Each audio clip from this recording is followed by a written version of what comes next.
Hello friends, this is doctor Ravi Saini. आज का जो हमारा सेक्शन है that is cell membrane. Previous classes में हमने बेसिक एक ओवरव्यू लिया था कि सेल क्या होते हैं, क्या क्या उसके स्ट्रक्चर्स हैं, जो प्रोकैरियोटिक और यूकैरियोटिक सेल्स हैं उनमें क्या क्या डिफरेंसेस हैं। अब नेक्स्ट जो लेक्चर्स हैं उनमें हम डिफरेंट डिफरेंट जो सेल ऑर्गेनल्स हैं जो सेल के अंदर प्रेजेंट होते हैं और बहुत सारी जो बायोकेमिकल रिएक्शंस होती है उनके लिए रिस्पॉन्सिबल होते हैं, उनके बारे में एक एक करके पढ़ेंगे। Today's topic is about cell membrane. The detailed structure of the membrane was studied only after the advent of the electron microscope in the 1950s. Meanwhile, chemical studies on the cell membrane, especially in human red blood cells, enabled the scientists to deduce the possible structures of plasma membrane. As usual, electron microscope के advent के बाद में जो cell structure है उसकी details study possible हो पाई। Earlier जो है जो ह्यूमन रेड ब्लड सेल्स हैं उन्हीं की जो सेल मेम्ब्रेन है उसकी उनकी केमिकल स्टडीज़ से ही कुछ बेसिक स्ट्रक्चर्स के बारे में हमें एक फंडामेंटल एक आइडिया लगा था कि what would be the structure of plasma membrane. These studies showed that the cell membrane is mainly composed of lipids and proteins. So in chemical जो स्टडीज़ थी इनमें सेल का जो स्ट्रक्चर था बेसिकली उनमें ये पता लगा कि जो सेल मेम्ब्रेन है it is basically composed of lipid and proteins. These are the two important components, lipid and proteins. The major lipids are phospholipids that are arranged in bilayer. It is very important. यहाँ पे जो lipid है वो phospholipid है और ये एक bilayer में अरेंज होती है. Bilayer means there are two layers. Also the lipids are arranged within the membrane with the polar head towards the outer side and the hydrophobic tails towards the inner part. So basically यहाँ पे जो phospholipid bilayer है ये इनका head है. This one is the tail. So जो tail है it is inside और जो हेड है it is outside. The polar head is towards the outer side and the hydrophobic tails towards the inner part. So जो tail है it is hydrophobic और जो head है पोलर है. It means they are hydrophilic. This ensures that the non-polar tail of saturated hydrocarbons is protected from the aqueous environment. Lipids are arranged within the membrane with the polar head towards the outer side and the hydrophobic tail towards the inner part. So, जो head है वो it is polar and it is towards the outer side और जो tail है it is hydrophobic and it is inside. It forms inner part.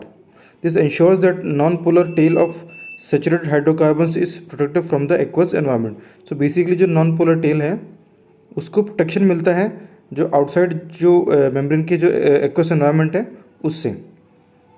In addition to phospholipid membranes also contain cholesterol. So phospholipid के अलावा cholesterol भी present होता है cell membrane में. Later biochemical investigation clearly revealed that the cell membrane also possesses protein and carbohydrate. फिर जो further studies हुई उनमें प्रोटीन और कार्बोहाइड्रेट के प्रेजेंस के भी इनमें इन्वेस्टिगेशंस में इनमें पता लगा.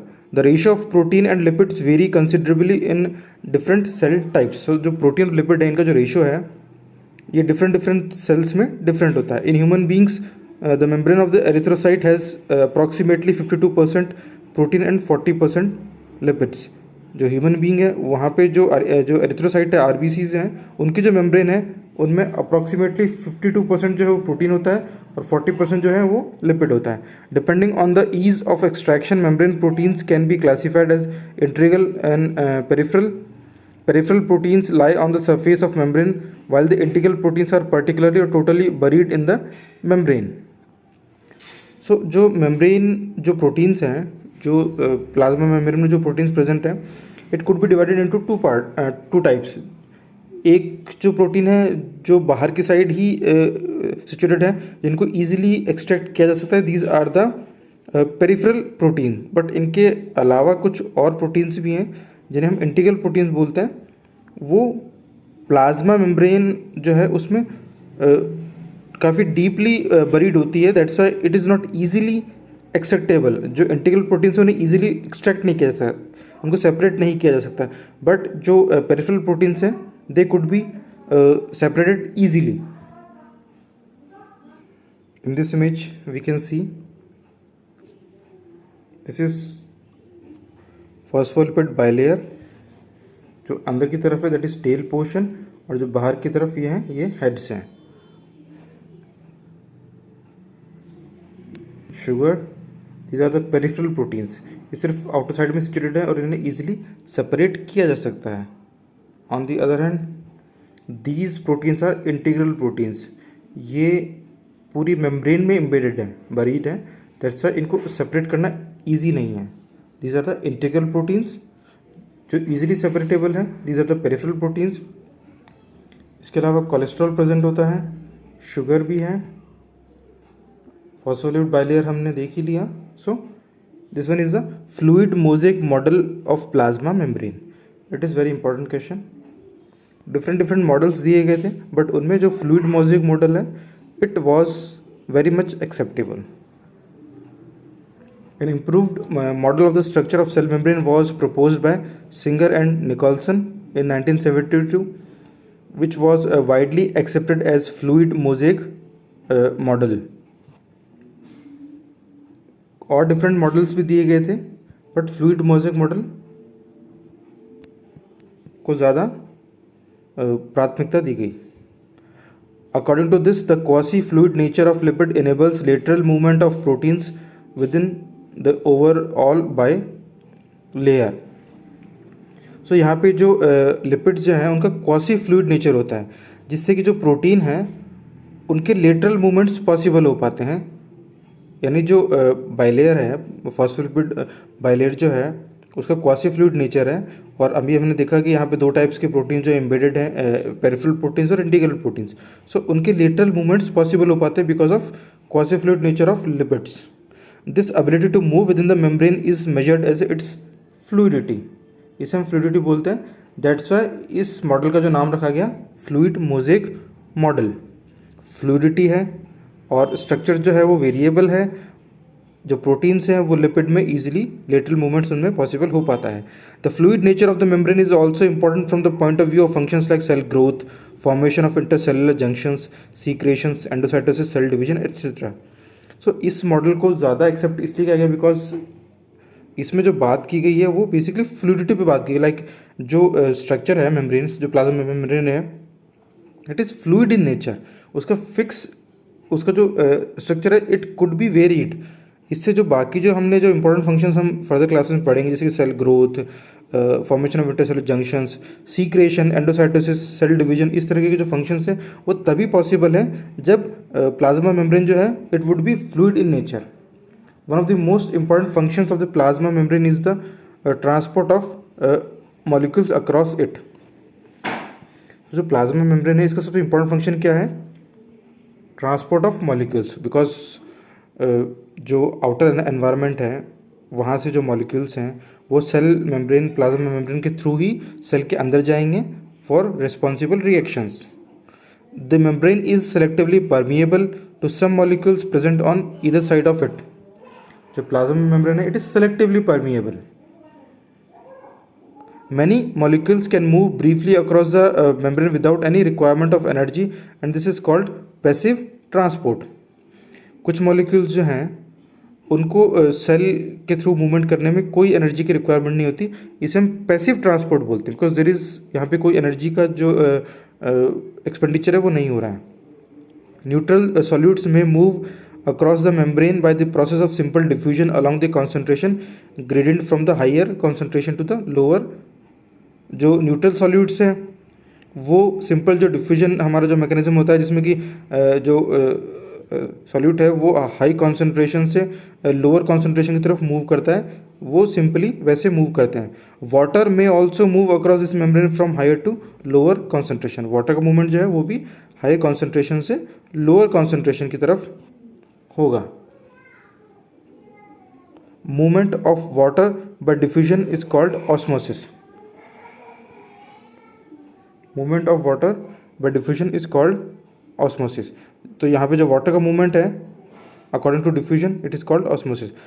यहाँ पे एक इम्पॉर्टेंट पॉइंट है विच जैसे कि यहाँ पे बोला गया कि वाटर में also move across this membrane from higher to lower concentration.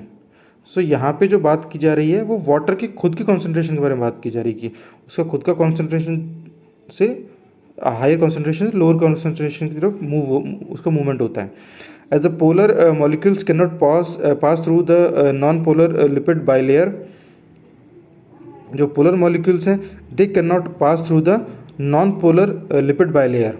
They require a carrier protein of the membrane to facilitate their transport across the membrane. So it is very important.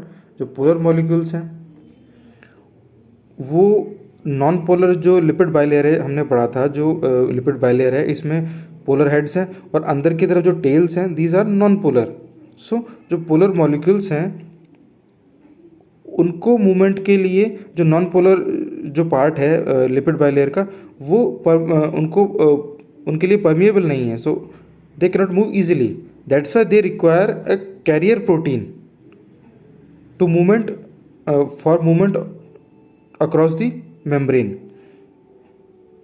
So that's why it could be considered as active transport because यहाँ पे कुछ facilitated कुछ structure चाहिए होंगे जो कि polar molecules को cell membrane के थ्रू ट्रांसपोर्ट कर सके। A few ions or molecules are transported across the membrane against their concentration gradient from lower to higher concentration. Such a transport is energy dependent process in which ATP is utilized and it is called active transport, that is sodium potassium pump.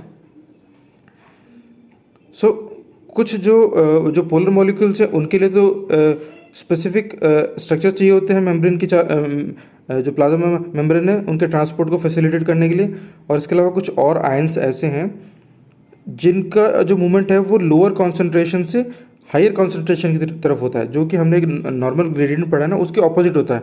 So as usual अगर हम gradient के opposite जाएंगे तो हमें energy का requirement होगा, that's why इनके movement को हम एक्टिव ट्रांसपोर्ट बोलते हैं। इसका सबसे कॉमन एग्जांपल है sodium potassium pump. It is very important. Sodium potassium pump है वहाँ पे जो आयंस के मूवमेंट होते हैं they are against the gradient, that's why they require energy and it could be called active transport. इससे पहले जो हमने लेक्चर में पढ़ा कुछ मॉलिक्यूल्स ऐसे हैं जिनके मूवमेंट के लिए कोई एनर्जी की रिक्वायरमेंट नहीं है, it was called passive transport.